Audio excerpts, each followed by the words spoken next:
Hola, hola, buenos días, bienvenidos otra vez a mis clases Ispanų kalba su Elisa. Ir šiandien labai įdomi tema, apie kurią norėčiau pakalbėti, ir tai yra keiksmažodžiai ispanų kalboje. Sí, los insultos en español. Šiandien mes panagrinėsime, kokius keiksmažodžius sako. Kodėl aš noriu užrašyti šitą video taip, nes visgi ispanų kalboje keiksmažodžiai tai yra jų kalbos dalis. Ir jeigu jūs bendrausite su paprastais žmonėmis gatvėje, taip, tai jūs tikrai išgirsite, kad jie naudoja. O jeigu kažkiek tai supyksta, irgi naudoja ir tiesiog, kad jūs žinotumėte, kada koks keiksmažodis yra atitinkamas ir kada kokį naudoti, jums nebūtina naudoti, bet kad žinotumėte taip, ką norėjo išreikšti ispanas taip pasakydamas. Dėl to aš ir noriu išrašyti šitą video, kad jūs paaiškinti keletą keiksmažodžių. Taigi, mes pradėsime nuo švelnių. Ir kai mes norime išreikšti žmogaus nedorybę, bet čia yra labai švelnus.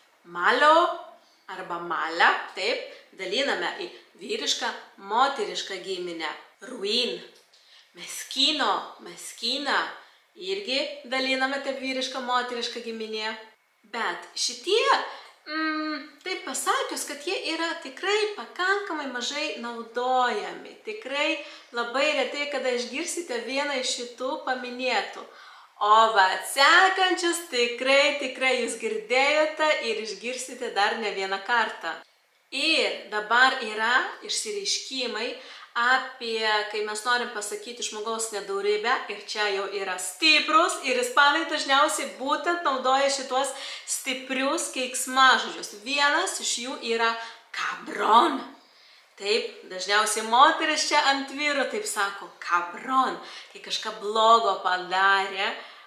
Tikrai labai įžymus, žinomas šitas keiksmažodis. Hijo de puta. Šitas irgi žiauriai yra tikrai stiprus, arba hija de puta, tai priklausomai nuo giminės, mes kaitaliojame.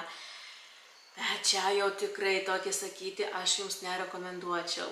Taip pat dar vienas yra keiksmažodis, kuris mes ne tai, kad norime pasakyti apie žmogaus nedorybę, ne, visiškai ne, bet tiesiog norim išreikšti, nežinau, skausmą, nežinau, nervingumą, nepasitenkinimą. Tai, vat, kai mes norim išreikšti ir vat, mums taip ir norisi vat, to tokio žodelio, kuris būtent aprašytų mūsų jausmus, ir tai yra žodis joder.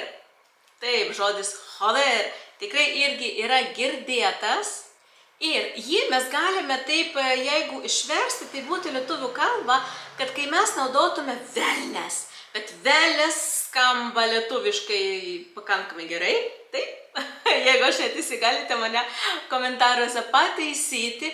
Velnes yra geras žodis, taip, jis nieko blogai nereiškia, bet joder, taip, jisai reiškia tikrai blogą žodį ir tikrai aš jums taip nerekomenduoju jį naudoti, bet reikia žinoti, kad jūs suprastumėte, kokia situacija, taip, jie naudoja šitą žodį.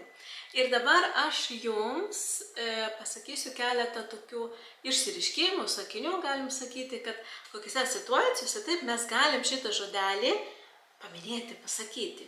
Taigi, pirmas sakinėlis būtų joder, que frío, velnes, kaip šalta, joder, como me duele. Velnes, kaip man skauda.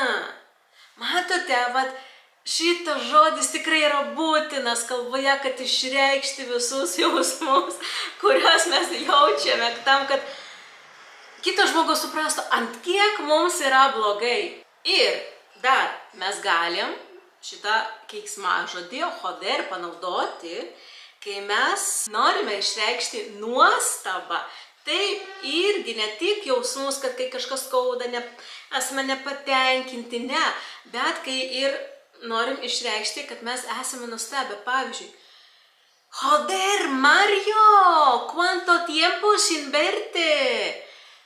Labas, Mario, kiek laiko nesimatėm. Irgi išreikšti nuostabą mes naudojame irgi šitą žodelį choder. Ir iš šitų anksčiau paminėtų manimi pavyzdžių, exemplios, jūs dabar galite numanyti taip, kokioje situacijoje mes galime naudoti šitą mūsų žodelį. Bet taip pat norėčiau paminėti, kad choder skamba labai taip stipriai, ane? Bet yra du variantai, kai mes jį galim pasakyti sušvelnintai, taip švelniau, kad ne taip grubiai tai skambėtų. Ir tai būtų ho, tiesiog ho, arba cholin. Bet šitą žodelį, cholin aš naudoju, nes nenoriu būti labai grubi, šin edukacijon, taip, dėl to aš kai kuriuose va tokiose situacijose daugiau naudoju cholin. Jis yra minkštesnis ir net toks agresyvus, galima sakyti. Ir dabar norėčiau pakalbėti dar apie vieną keiksmažodį, kurį tikrai esate girdėję, tai yra oštia. Ir mes šitą keiksmažodį naudojame, kai norim išreikšti tik tai nuostabą, tai mes esame nustebę. Ir irgi šitas keiksmažodis irgi turi sušvelnintą savo formą. Oštras! Irgi atitinka ir aš rekomenduočiau jį naudoti tam tikrose situacijose. Vietoje oštia panaudoti oštras. Ir dabar pasižiūrėsime, kokiose sakinėlėse, kokiose situacijose mes galim jį panaudoti. Oštia, tai aš comprado un Ferrari? Velnes, nusipirkai Ferrari? Va čia tai mūsų nuostaba ir tikrai labai puikiai čia tinka šitas keiksmažodis. Oštia, que película más mala? Velnes, koks blogas filmas.